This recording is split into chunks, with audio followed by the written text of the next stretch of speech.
Hello class, and we're going to be working on texture this week.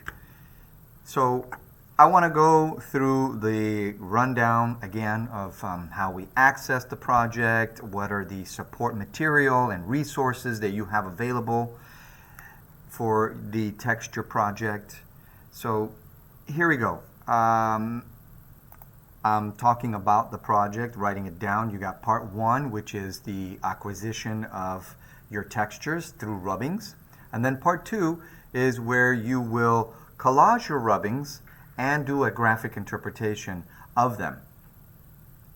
The assembly is easy. Really, you're going to use a 6x11 sheet of Bristol or cardstock paper, and the two frames, one being the collage of your rubbings and the other being the graphic interpretation, again, are just going to be 4 inches by 4 inches.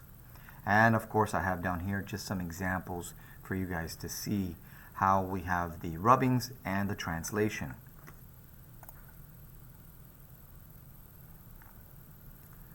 Now, what do we have here? We have the visual instructions.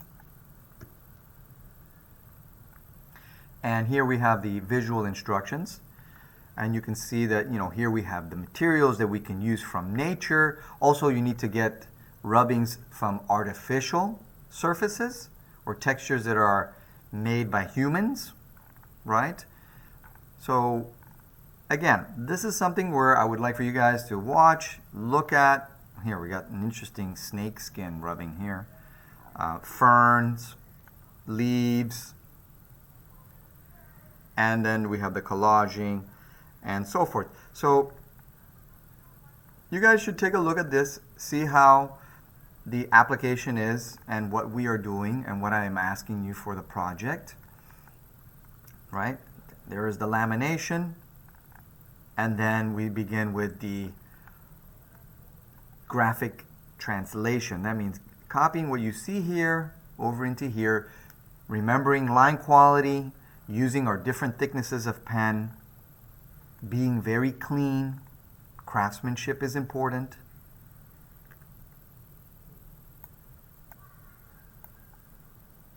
So what you're going to find is a very,